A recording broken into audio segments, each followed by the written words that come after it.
हमारे साथ हिंदू धर्मगुरु चेतनानंद सरस्वती भी मौजूद हैं। चेतनानंद जी, आपसे जानना चाहूंगी कि जब इस तरह के कार्यक्रम का आयोजन होता है, उसमें राजनीतिक पद पर बैठे लोग जब शामिल होते हैं और ऐसे जो शपथ है वो दिलवाई जाती है, तो जाहिर सी बात है सवाल खड़े होते हैं कि आप हिंदू विरोधी हैं या फिर आप ये नाटक कर रहे हैं कि आप हिंदुओं के साथ भी खड़े हैं और एक तरफ आपका दूसरा चेहरा जो है वो नजर आता है जहां आप इस तरह की शपथ दिलवाते हैं। केजरीवाल और आप पार्टी के लिए तो दिल्ली दंगों में बहुत स्पष्ट उनका चरित्र का चित्रण हो गया था, क्योंकि शाहीन बाग को जिस तरीके से उन्होंने लगातार समर्थन दिया शाहीन बाग के प्रोटेस्ट को, उसके बाद अमानतुल्लाह खान उनके जो विधायक हैं वो ताहिर हुसैन जो उनके पार्षद थे वो दिल्ली दंगों में शामिल पाए गए और उन पर कार्रवाई हुई। लगातार ये स्पष्ट होता चला गया, सिमी से उनके संबंध थे, पीएफआई को वो सपोर्ट करते रहे।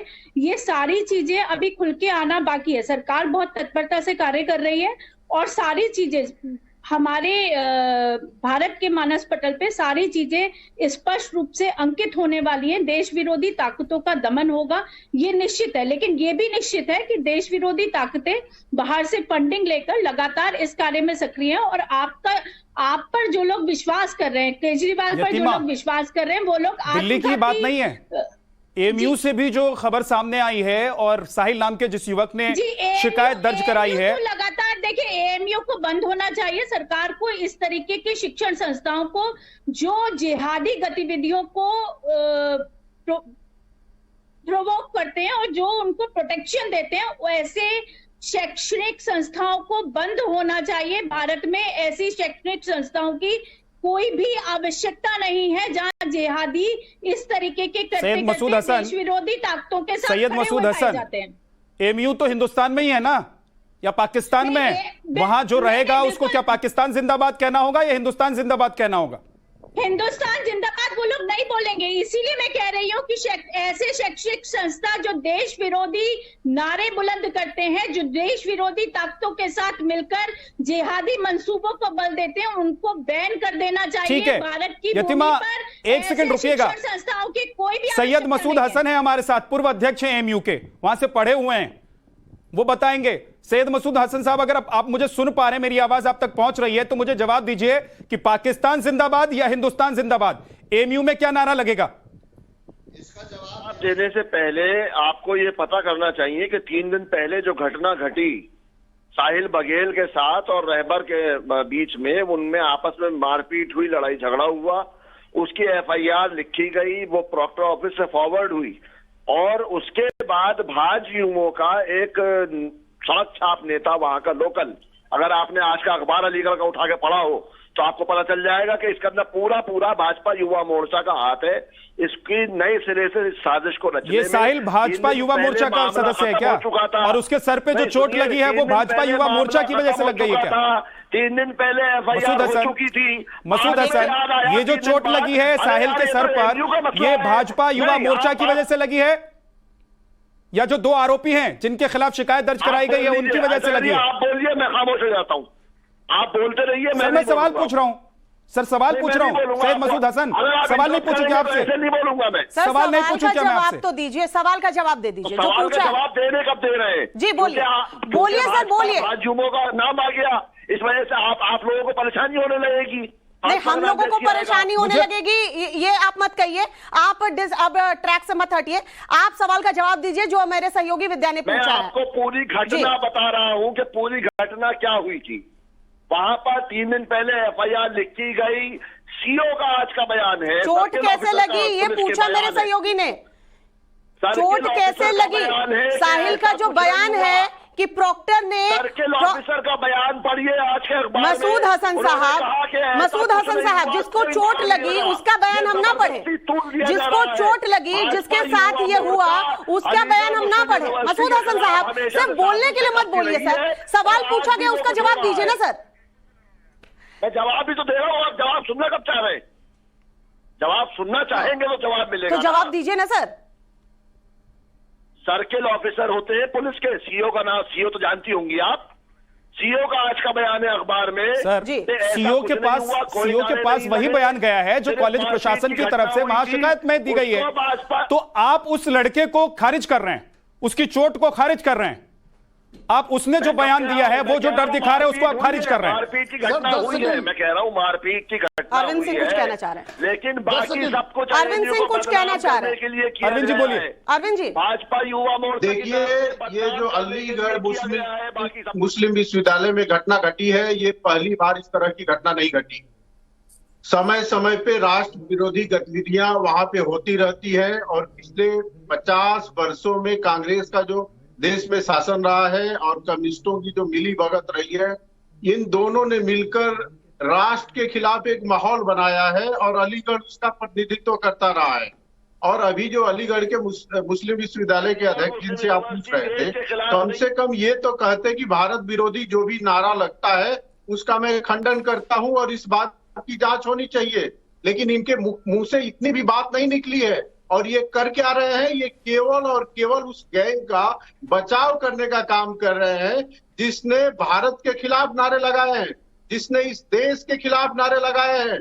और ये जो पूर्व अध्यक्ष है इसी देश में रहते हैं, इसी देश में खाते हैं, इसी देश में पीते हैं, लेकिन एक लाइन इन्होंने नहीं कहा है कि देश के विरोध में यदि कहीं नारा लगा है तो जांच करके जिसने भी देश विरोधी नारा लगाया उसके खिलाफ कार्रवाई होना चाहिए। हरीश खुराना जी, एक लाइन बोलने हरीश खुराना में जी भी इसको- बोलना चाहते हैं। देखिए, शर्म आ रही है। साहब आपने एक चीज नोटिस करी अभी आपने हाँ। आपने सवाल क्या पूछा था। अब हमारे जो पैनलिस्ट बैठे हैं, जो मुस्लिम पैनलिस्ट बैठे हैं, मसूद आपने हसन। सवाल क्या पूछा था कि भारत माता की जय आप बोलेंगे या हिंदुस्तान जिंदाबाद बोलेंगे? उन्होंने उसका जवाब नहीं दिया। आप देखिए इनकी सोच कहां जाती है, मैं उस पर बात कर रहा हूं। हिंदुस्तान जिंदाबाद की बात नहीं करी उन्होंने बात घुमा गए कि वो चोट कैसे लगी, क्या लगी, क्या हुआ। परेशानी नहीं है। बोलिए भारत माता की जय, कहने में मुझे बोलिए भारत माता की जय, बोलिए ना भारत माता की जय, आप बोलिए ना, कहने में आप बोलिए भारत माता की जय। साजिशें मत करिए, न्यूज चैनल पर नेशनल टीवी में बैठ के साजिश का हिस्सा मत नेशनल न्यूज बनिए, चैनल साजिश पर मत करिए बैठकर उसका बैठकर। समर्थन कर रहे हैं और आप कह रहे हैं कि इसमें भारतीय जनता युवा मोर्चा के कार्यकर्ता इन्वॉल्व हुए। ये शर्मिंदगी की बात है। आप जस्टिफाई यदि आपको भारत की जय बोलने में कोई दिक्कत नहीं है तो कहिए। सर डिबेट कमाल की बात करते हैं। के ऊपर नहीं हो रही है मसूद हसन। कमाल की बात कर रहे हैं मसूद हसन, हिंदू कमाल की मुसलमान बात के कर ऊपर रहे डिबेट ही हैं। नहीं हो रही है सर। एक सेकंड श्वेता, ये कमाल की बात कर रहे हैं मसूद हसन। अगर कोई छात्र एमयू का कोई छात्र, एक सेकंड रुकिए प्लीज, प्रेम कुमार जी रुकिए, यतिमा रुकिए, अरविंद जी, सैयद मसूद, मैं आपसे सीधे सवाल पूछ रहा हूं। अगर एमयू में भारत विरोधी गतिविधियां होती हैं, पाकिस्तान जिंदाबाद के नारे लगाए जाते हैं, तो क्या उस पर बात करने का अधिकार नहीं है इस देश को? अलीगढ़ में पाकिस्तान जिंदाबाद के नारे नहीं लगाए जाते। लड़का आरोप लगा रहा है, लड़का आरोप लगा रहा है, हिंदुस्तान जिंदाबाद का उसी नारा लगता उसी है एमयू का हमेशा। लड़का आरोप लगा रहे हैं। आप थे वहां उस दिन मौजूद जिस वक्त ये घटना हुई थी? मसूद हसन, आप उस वक्त मौजूद थे कैंपस में? मैंने पुलिस के सर्किल ऑफिसर का बयान पढ़ा। सर्कल ऑफिसर को छोड़िए, जिस वक्त घटना हुई थी उस वक्त आप मौजूद थे। साहिल कह रहा है कि उसके बयान को अपने मन मुताबिक एमयू प्रशासन ने नोट करवाया। कौन करेगा?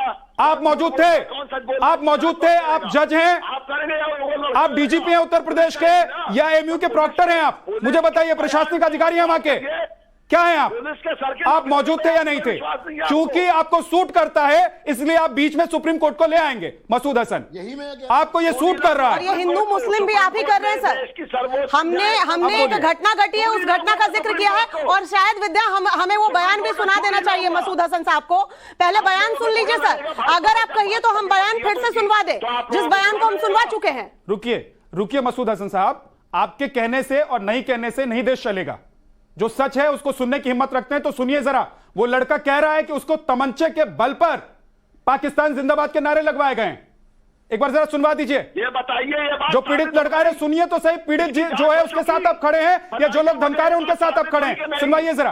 अरे जाके आज का अखबार पढ़िए, अलीगढ़ का अखबार पढ़िए, उसमें आपको सब कुछ मिल जाएगा। सर आप वो कह रहे हैं कि अलीगढ़ का अखबार पढ़े और जो स्टेटमेंट सामने है, जो लड़का सामने आके कह रहा है, उसे हम दरकिनार कर दे, उसे हम दरकिनार कर दे। मसूद हसन आप सुन रहे हैं खुद को, आप क्या कह रहे हैं? नहीं, मैं कह रही हूँ कि साहिल का बयान है सर, सर हमारे पास, हमने सुनवाया है, डिबेट शुरू करने से पहले सुनवाया है, और हम हिंदू मुस्लिम बिल्कुल नहीं कर रहे हैं, हम हिंदू मुस्लिम नहीं कर रहे हैं, लेकिन अलीगढ़ मुस्लिम यूनिवर्सिटी में ऐसी घटना घटी है जिस पर हम चर्चा कर रहे हैं। तो आप बताइए आप किसके साथ खड़े हैं? नहीं घटी, अरे मैडम नहीं घटी। मैं अपने पैनल प्रोड्यूसर को बोलूंगा लीजिए, एक बार वो बयान सुनवा दीजिए। जिलाध्यक्ष है वहाँ का, सुन लीजिए ना मैं जानता हूँ, लेकिन मसूद हसन सुन लीजिए, आप उस पीड़ित के साथ नहीं खड़े हैं जो कह रहा है कि मुझे धमकी मिल रही है, मुझे जान से मारने की धमकी दी गई है, मेरी बहन को हिजाब पहनाने की बात कही गई है। आप उन लोगों के साथ खड़े हैं जो तमंचा लेकर पाकिस्तान जिंदाबाद के नारे लगा रहे हैं। जरा सुन लीजिए, एक बार सुन लीजिए सर, सुन लीजिए, आप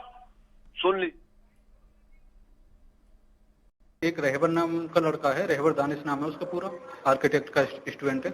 वो काफी टाइम से मेरे को धमकी दे रहा कि तेरी बहन को हिजाब पहना दूंगा और यदि तुम्हें सुलेमान हॉल में या कैंपस में रहना है तो तुम्हें पाकिस्तान जिंदाबाद के नारे लगाने होंगे।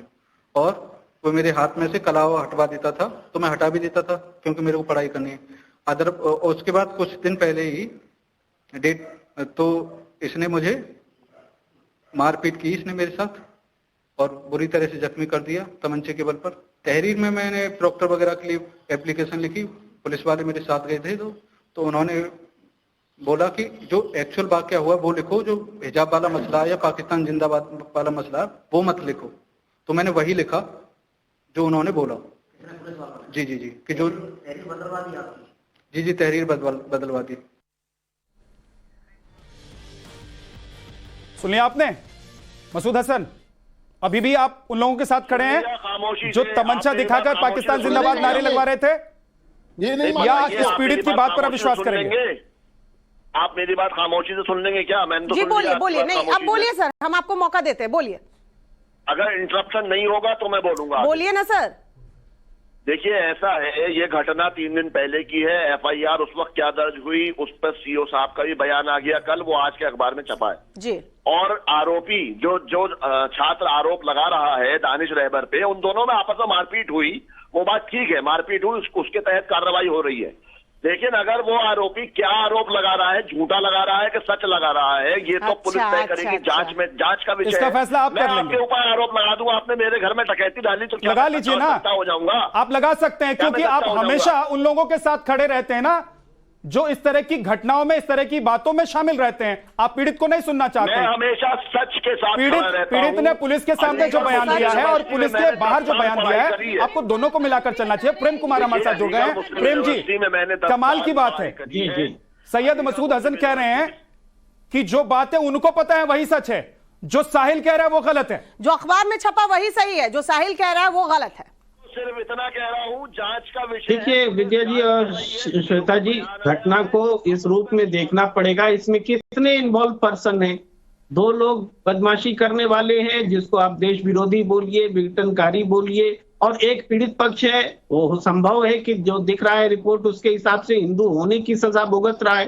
तो ये 2-3 की बात को हम कौन होते हैं इस रूप में बोलने वाले कि हिंदू एंटी हिंदू गैंग जैसा टर्म फ्लोट करना और पूरे देश के स्तर पर इसको मुद्दा बनाना। चलिए छोड़िए, आप ये बताइए हिंदुस्तान में नहीं एंटी हिंदू गैंग, आपको इस पर आपत्ति है तो जरा बताइए प्रेम कुमार जी, हिंदुस्तान में क्या नारा लगेगा? आप बोलने नहीं देंगे ना? नहीं, आप हिंदुस्तान में क्या नारा लगेगा? मेरी आपत्ति सुन लीजिए ना, मैं जिंदाबाद या पाकिस्तान जिंदाबाद? एंटी हिंदू गैंग हम क्यों कह रहे हैं, हम ये बता रहे हैं ना सर। हिंदुस्तान में क्या नारा लगेगा, एमयू में क्या नारा लगना चाहिए? एंटी हिंदू गैंग जो है, सर आप अगर शब्द पकड़ रहे हैं तो मैं भी आपको ये बोलूंगी ना सर कि आप बताइए हिंदुस्तान में क्या नारा लगेगा? क्या तमंचे के दम पर पाकिस्तान जिंदाबाद के नारे लगाए जाएंगे और हम लगाने के लिए मजबूर हो? तो क्या हम एंटी हिंदू गैंग ऐसे लोगों को नहीं बोलेंगे? सवाल क्यों कर रहे हैं फिर? नहीं तो मुझे बताइए, मैंने कलावा पहन रखा है और तमंचे के दम पर बदमाशी कर रहे हैं। मैं एक चीज पूछना चाहता हूँ और अपने दर्शकों को भी दिखाना भी चाहता हूँ, लेकिन यतीमा मैंने कलावा पहन रखा है, अगर कोई तमंचे के दम पर मेरा कलावा उतरवा दे, मुझसे पाकिस्तान जिंदाबाद के नारे लगवाए, हमारे देश के खिलाफ बोलने के लिए मुझे मजबूर करे, तो वो एंटी हिंदू, एंटी नेशनलिस्ट नहीं है क्या? वो देश विरोधी काम नहीं कर रहा है क्या? यतीमा बिल्कुल निश्चित रूप से आप प्रेम कुमार साहब किन लोगों को सपोर्ट कर रहे हैं यहाँ बैठकर? वो लड़का जो साहिल है उसका स्टेटमेंट है, ऑन रिकॉर्ड है, वो बहुत स्पष्ट कह रहा है कि तमंचे के बल पर लगातार मेरा कलावा खुलवाया जाता रहा और मैं डर से खोलता